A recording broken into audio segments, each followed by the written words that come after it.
मैं एक गांव देहात की लड़की हूँ। मैं अपने गांव से इकलौती लड़की थी जिसे उसके घर वालों ने बाहर पढ़ने के लिए भेजा था, वरना गांव में कोई भी लड़की 5वीं क्लास से ज़्यादा नहीं पढ़ी थी, क्योंकि गांव में कोई इससे बड़ा स्कूल ही नहीं था। शादी से कुछ दिन पहले मेरे मंगेतर ने मुझसे मेरी पवित्रता साबित करने को कहा। हमारे गांव में बाबा जी का आश्रम था। उस आश्रम में एक कुटिया बनी हुई थी जहाँ लड़की को 5 दिन गुजारने होते।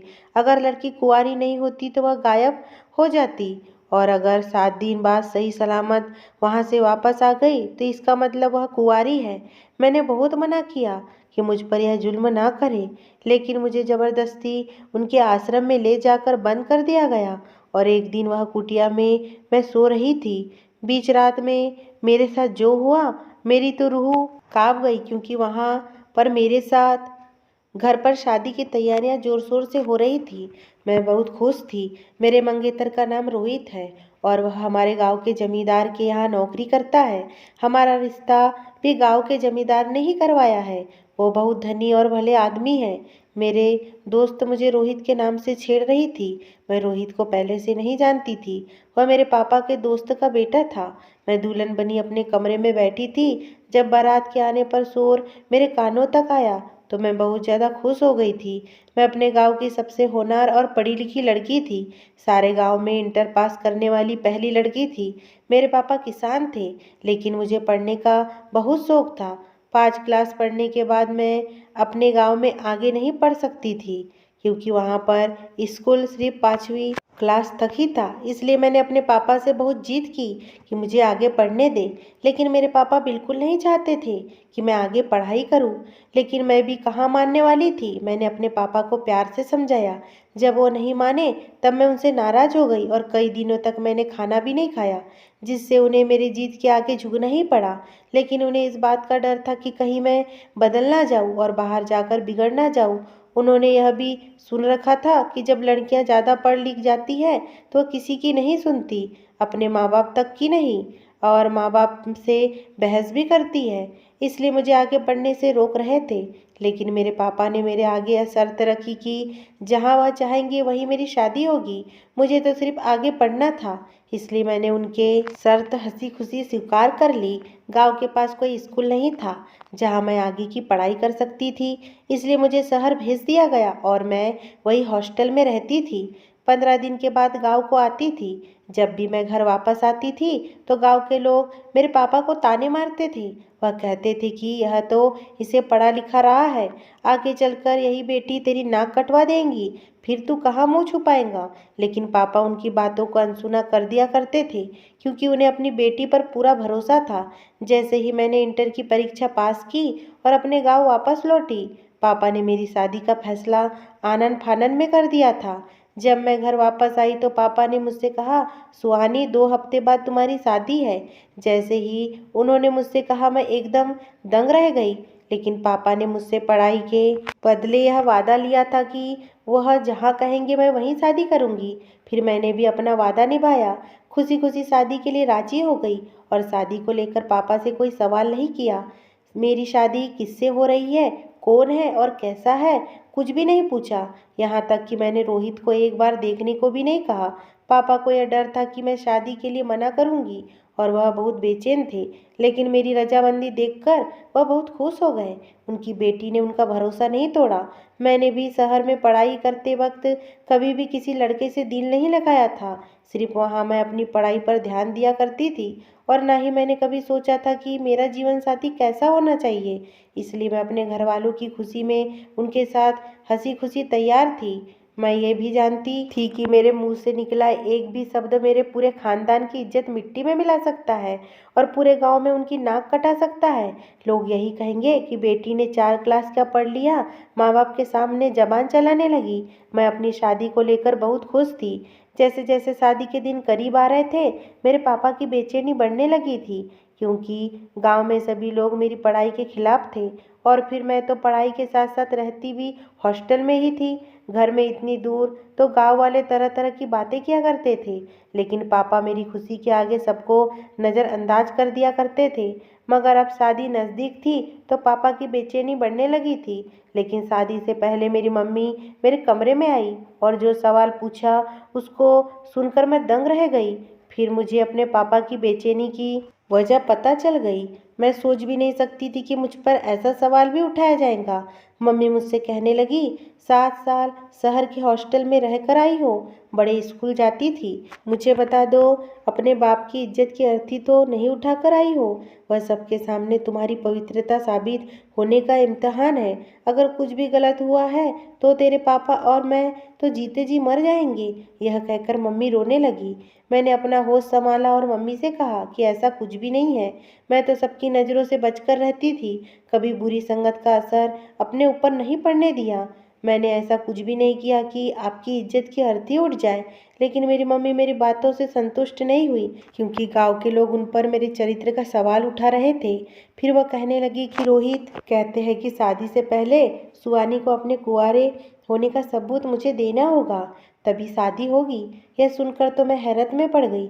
बाहर पूरा खानदान और सारी बिरादरी बैठी थी, बारात भी आ चुकी थी और मेरा होने वाला पति कैसे बेतुकी बातें कर रहा था। भला कोई लड़की अपने कुंवारे होने का सबूत कैसे दे सकती है? मैंने कहा, मम्मी मैं इस वक्त इस बात को कैसे यकीन दिला सकती हूँ? यह तो बिल्कुल फिजूल सी बात है।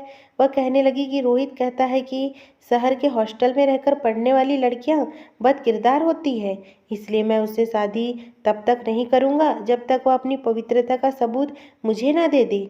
तब मैंने अपनी माँ से पूछा कि भला मैं कैसे उन्हें सबूत दूँ? तो इस पर माँ कहने लगी कि रोहित कहता है कि अगर वह बाबा जी के आश्रम में बनी कुटिया में 5 दिन गुजारे और 5 दिन बाद सही सलामत बाहर आ जाए तभी मैं उससे शादी करूँगा। अगर वह चरित्रहीन हुई तो उस कुटिया से गायब हो जाएंगी, शैतान उसे ले जाएगा, क्योंकि वह कमरा आश्रम में है और वहाँ पर पवित्र लोगों ने बहुत तपस्या की है।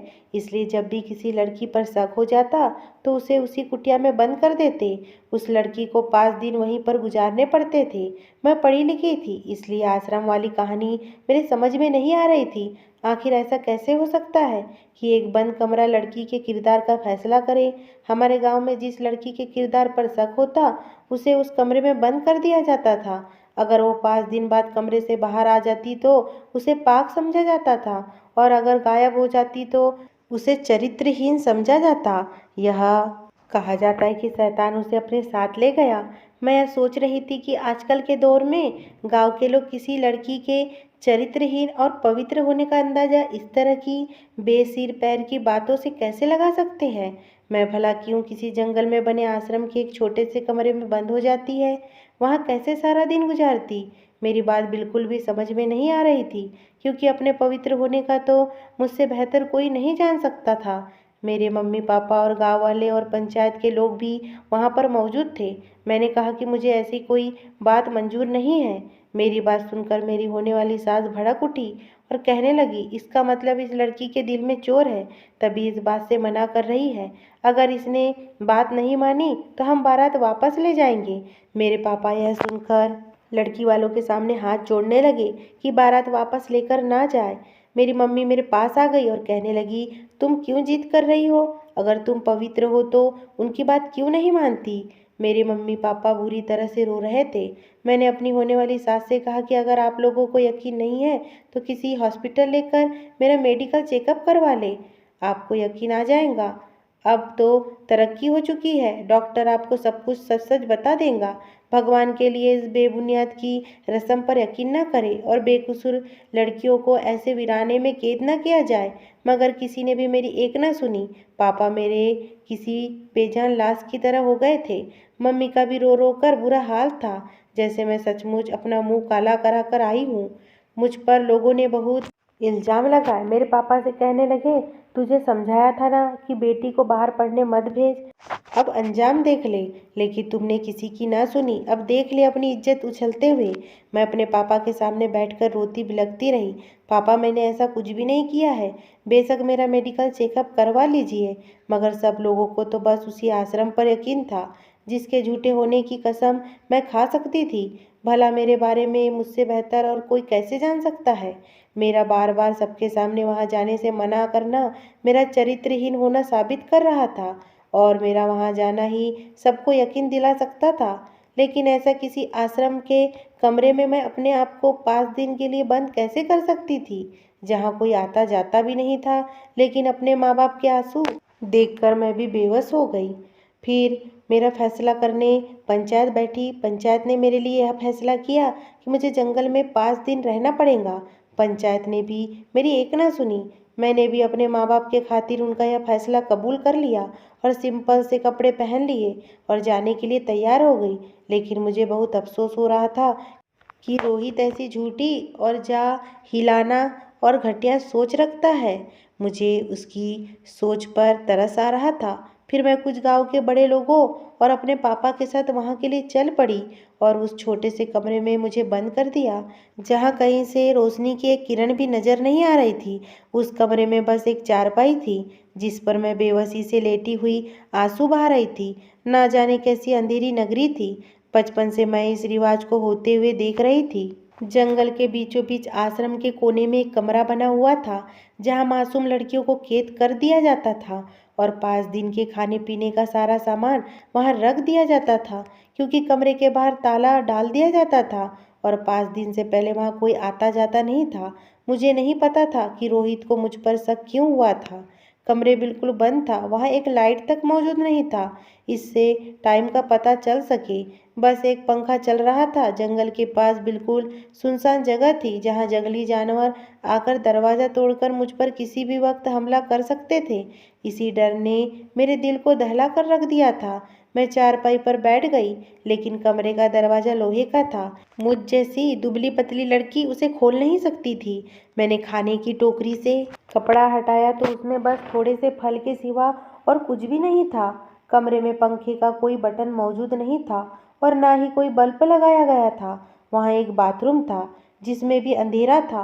मैंने पूरे कमरे की अच्छे से तलाशी ली, मुझे कुछ भी दिखाई नहीं दे रहा था। मैं बेबसी से दोबारा चारपाई पर बैठ गई। अभी कुछ टाइम ही गुजरा था कि मुझे किसी के आने की आहट होने लगी। मेरी डर से जान निकलने लगी। बाहर कुछ जंगली जानवरों की आवाज़ आने लगी थी, और उस पर सितम यह हुआ कि बिजली भी चमकने लगी। बिजली की रोशनी तो कमरे में नहीं आ सकती थी, पर उसकी आवाज़ से मेरा दिल जोर जोर से धड़क रहा था। फिर वहाँ तेज बारिश होने लगी। मैं चारपाई पर बैठी रोने लगी। मुझे अपनी कज़न का किस्सा याद आने लगा। जब मैंने होश संभाला था तो पहली बार मेरे घर में मेरे बड़े पापा की बेटी की शादी थी, और वह भी ऐसे ही रोक दी गई थी। मेरी कज़न जब दूसरे गांव से अपने मौसी के घर पर रहकर वापस लौटी, तो उसके मंगेतर ने भी यह बात कही थी कि उसे अपनी कुंवारी होने का सबूत देना होगा। सबसे पहले तो मेरे कज़न पर बहुत सारे इल्ज़ाम लगाए गए। उन पर दूसरे लड़कों के साथ संबंध बनाने का इल्ज़ाम लगाया गया। वह बेचारी रोती रही कि उसने ऐसा कुछ भी नहीं किया है, लेकिन किसी ने भी उसकी एक ना सुनी। सबको बस उस कमरे पर यकीन था। सब यही कहते थे कि ये पवित्र आश्रम है और पवित्र औरतों के बारे में सच बता देता है। मुझे यह बात आज तक समझ नहीं आई थी कि लेकिन मेरी कज़न को कमरे में बंद कर दिया गया और पूरे 5 दिनों में उसके कुंवारे होने का सबूत मिल जाएगा। वहाँ एक छोटा सा मंदिर था, जहाँ कुछ बाबा ने तपस्या करी थी।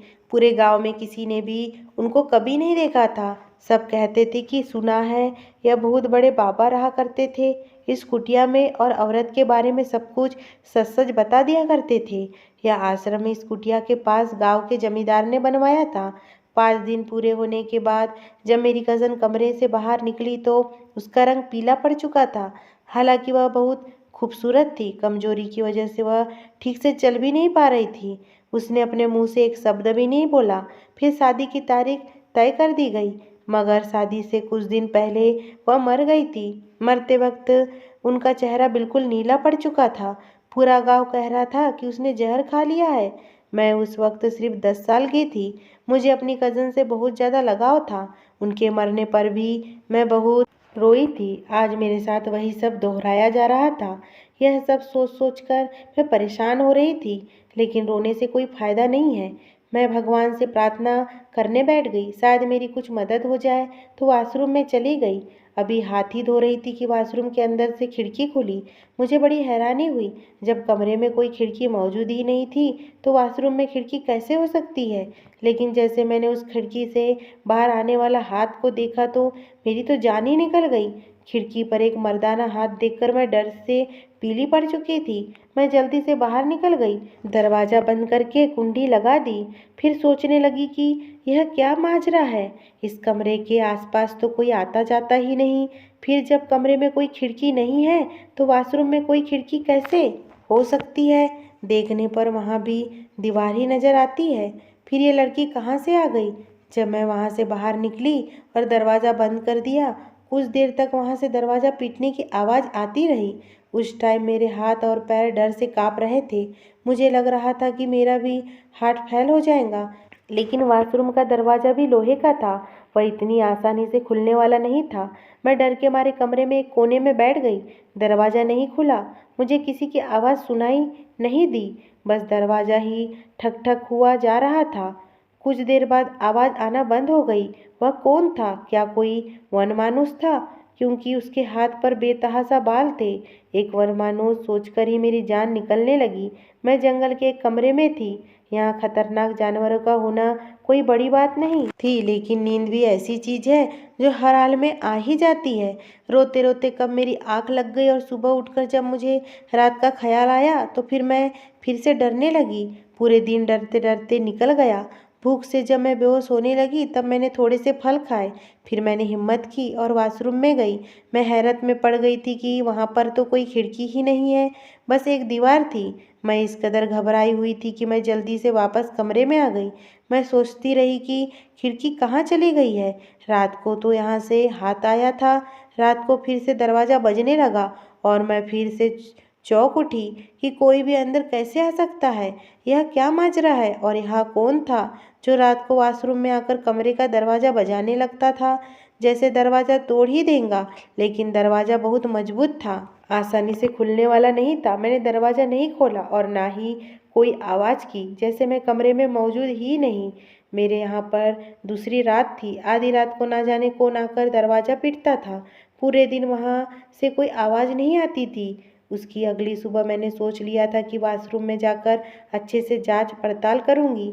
सुबह होते ही मैंने अच्छे से वॉशरूम की पड़ताल शुरू कर दी। जिस जगह से खिड़की खुली थी वो दिन में दिखने में दीवार जैसी ही लगती थी। जब मैंने ठीक से देखा तो वह सिर्फ दिखने में ही दीवार जैसी थी, मगर वह लकड़ी की बनी हुई थी। मैंने उसे बाहर की तरफ धक्का दिया तो वह नहीं खुली, लेकिन थोड़ी देर मेहनत करने के बाद वह खुल गई। मैंने बाहर झाँक कर देखा तो वहाँ पर कमरा बना हुआ था। उसके अंदर जाकर देखा तो वहाँ एक सुरंग मिली जो पता ही नहीं कहाँ जा रही थी। बहुत अंधेरा था, मुझे बहुत डर भी लग रहा था, मगर उस खिड़की के जरिए मैं उस सुरंग में उतर गई। मुझे उम्मीद थी कि शायद मैं यहाँ से बाहर निकल सकूं। मैं डरती डरती आगे बढ़ने लगी। थोड़ी देर चलकर मुझे रोशनी दिखाई देने लगी। वहाँ पहुँचकर देखा तो वहाँ लाइट का बटन दबाने से पूरी सुरंग में रोशनी हो गई। वहाँ ऊपर की तरफ सीढ़ियाँ जा रही थी। जब मैं उन सीढ़ियों पर चढ़ी और वहाँ का दरवाज़ा खोलने की कोशिश करी तो नहीं खुला। बहुत देर मेहनत करने के बाद मैं दरवाज़ा खोला। आश्रम का कमरा था, जहाँ आश्रम की दान दक्षिणा रखी जाती थी। जब मैं उस कमरे में पहुंची तो मैं दंग रह गई कि मैं तो आश्रम के अंदर पहुंच गई।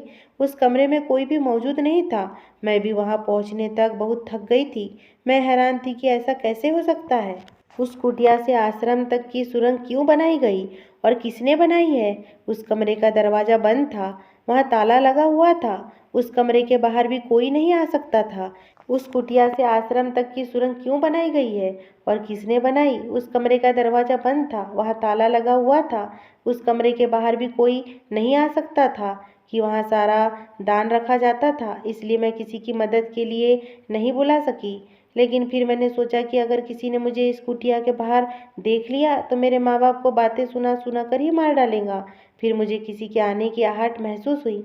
मैंने जल्दी से उस सुरंग को बंद किया और वहाँ रखे हुए बक्सों के पीछे छुप गई। फिर मुझे लगा कि यह लोग मुझे देख लेंगे और मेरी सारी मेहनत बेकार चली जाएंगी। जैसे ही मैंने 3 लोगों को अंदर आते देखा, उनको देखकर मेरी जान ही निकल गई। जब तक लोग वहाँ मौजूद रहे, मैं बड़ी खामोशी से वहाँ पर छुपी रही और उनके जाने का इंतजार करने लगी। फिर वो लोग अपना काम करके वहाँ से चले गए। उस कमरे में आश्रम के भक्तों का दिया हुआ दान रखा जाता था, इसलिए कमरे में कोई भी फालतू आदमी नहीं आ सकता था। जो लोग आश्रम में काम करते थे वही लोग यहाँ पर आ सकते थे। मैं बहुत डरी हुई थी, मुझे कुछ भी समझ में नहीं आ रहा था। फिर मैंने सोचा कि मैं रात होने का इंतजार करती हूँ और देखती हूँ कि कौन है जो वहाँ आकर दरवाज़ा बजाता है, और वनमानुस कौन था। यही एक अच्छा मौका था जब मैं यह सब कुछ जान सकती थी, क्योंकि बाहर तो मैं यहाँ से नहीं निकल सकती थी, क्योंकि दरवाजे पर ताला लगा हुआ था। थोड़ी देर बाद वह मुझे एक आदमी नजर आया। वह जमींदार था और साथ में पंचायती भी था।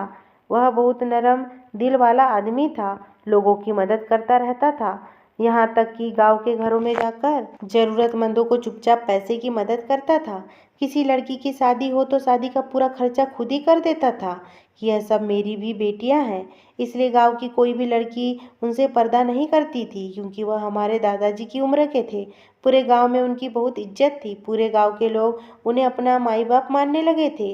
लेकिन आश्रम वाले कमरे में यह क्या कर रहे थे? मैंने सोचा कि आश्रम तो इन्हीं का बनाया हुआ है, हो सकता है दान का जायजा लेने आए होंगे। मैं बहुत खुश हुई। अब मैं बच जाऊंगी और इन्हें सब कुछ सच सच बता दूंगी, मेरे साथ 2 रातों से यहाँ क्या हो रहा है, और ये मेरी मदद करेंगे। लेकिन फिर मैंने जो देखा उसे देखकर मैं दंग रह गई। यह सुरंग का दरवाज़ा खोल रहे थे तो मैं खामोशी से वहीं बैठी रही और देखती रही कि आखिरकार ये माजरा क्या है और उनको सुरंग के बारे में कैसे पता। मैं यह सोचकर खुश हो रही थी और मेरे मसीहा मेरे सामने खड़े हैं, जो मुझे बचा लेंगे और मेरी बात जरूर समझेंगे, क्योंकि मैं इस कमरे से भागकर निकली हूँ। लेकिन यहाँ तो मामला ही उल्टा था। जमींदार साहब तो अपने 2 नौकरों के साथ सुरंग के दरवाजे पर खड़े थे।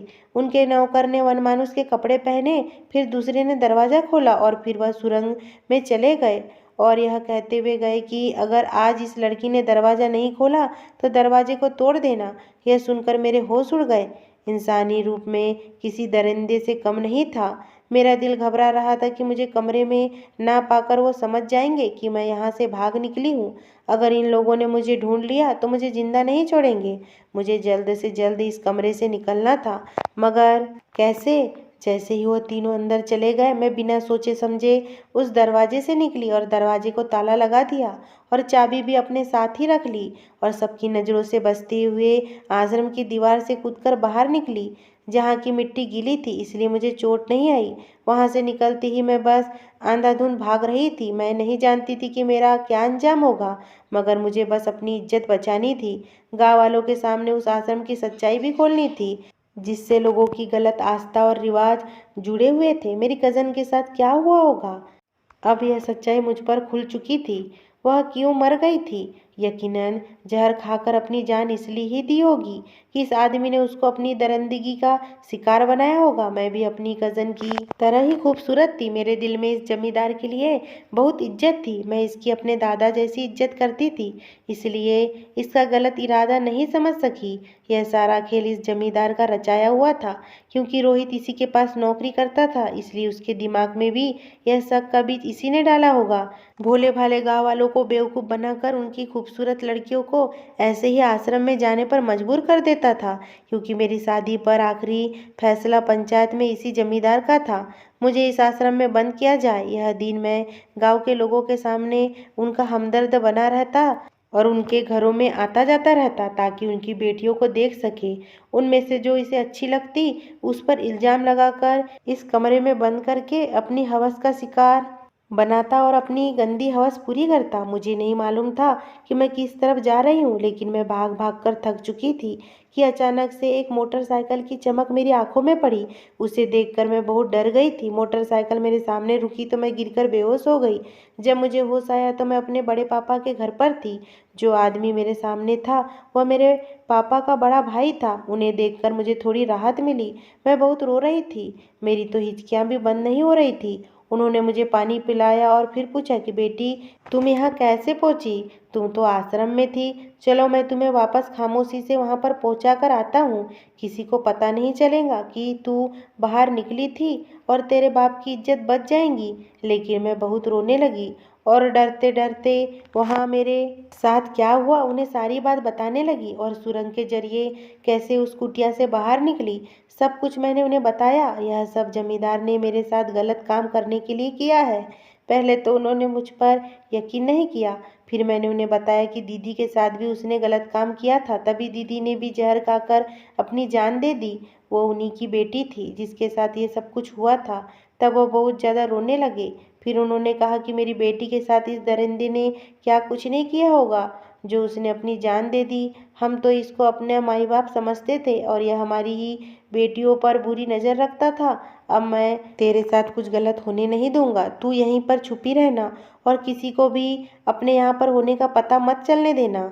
अब इसकी सच्चाई हम सबके सामने लेकर आएंगे और इसको इसकी सज़ा दिलवाएंगे। गांव की बेटियों को इससे बचाएंगे। फिर उन्होंने मुझे खाना खिलाया और कमरे की लाइट बंद करके चले गए। यह कहकर चले गए कि बेटी तू आराम कर और यहाँ आराम से ही रहे। फिर वह मेरे पापा के पास गए और कहा कि चल बेटी की खबर लेकर आते हैं, वह कैसी है। दरवाजे से उसे आवाज़ देंगे। मेरे पापा भी बहुत परेशान थे, उन्हें भी मेरी बहुत फिक्र हो रही थी। मेरी माँ भी कहने लगी कि जाओ और बेटी की खबर लेकर आओ। फिर पापा उनके साथ जाने के लिए राजी हो गए, लेकिन मेरी माँ बोली कि अगर किसी ने देख लिया तो अनर्थ हो जाएगा। तब उन्होंने कहा कि रात के अंधेरे में कौन देखेगा, हम खामोशी से जाकर वापस आ जाएंगे। फिर यह दोनों आश्रम की ओर चल दिए। वहाँ वो पीछे के दरवाजे से अंदर गए और बिना किसी की नज़रों में आए कुटिया तक पहुँचे। वहाँ जाकर उन्होंने मुझे आवाज़ लगाई। उस वक्त जमींदार अपने दोनों नौकरों के साथ कुटिया में ही मौजूद था। वह दीवार तोड़कर अंदर आ चुका था। उन दोनों की आवाज़ सुनकर वो लोग बहुत शांत हो गए थे। पापा और बड़े पापा मुझे आवाज़ दे रहे थे। जब मेरी कोई आवाज़ वापस नहीं आई तो मेरे पापा बहुत ज़्यादा घबरा गए। फिर बड़े पापा ने उन्हें समझाया कि बेटी सो रही होगी। वो जमींदार उस कमरे में ही था। मेरे पापा की आवाज़ सुनकर वह सब बिल्कुल शांत हो गए थे। तब मेरे बड़े पापा ने सोचा कि क्यों ना शोर मचाकर इन लोगों को रंगे हाथ पकड़ा जाए। बड़े पापा ने आश्रम में जाकर शोर मचाया कि हमारी बेटी को शैतान ले गया।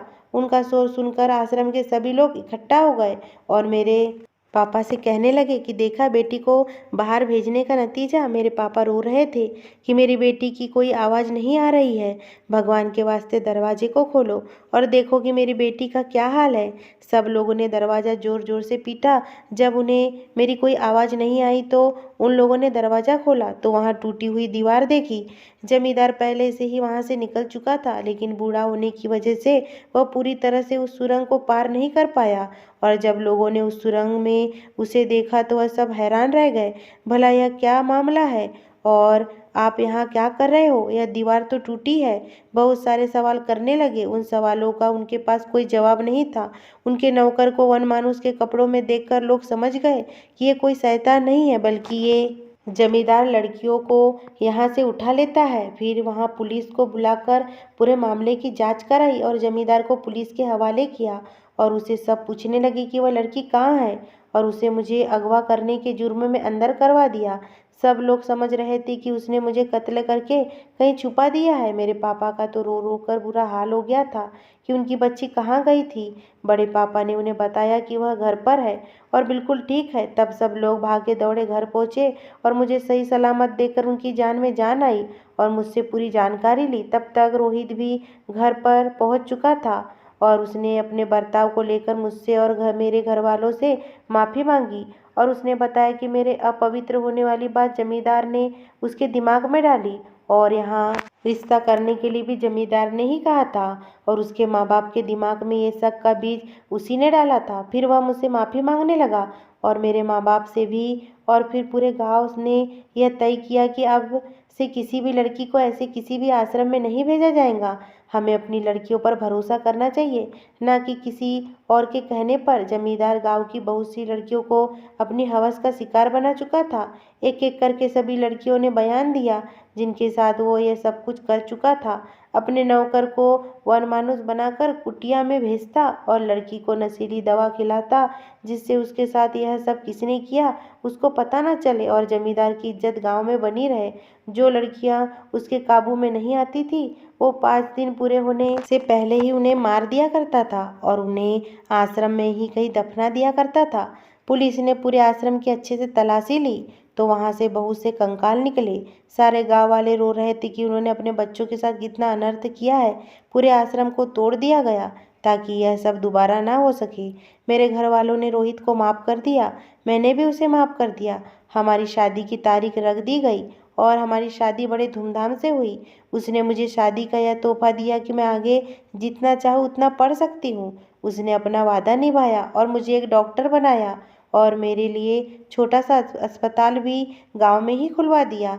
गांव के लोग भी अब अपनी बेटियों को पढ़ाते हैं, जो पहले नहीं पढ़ाना चाहते थे।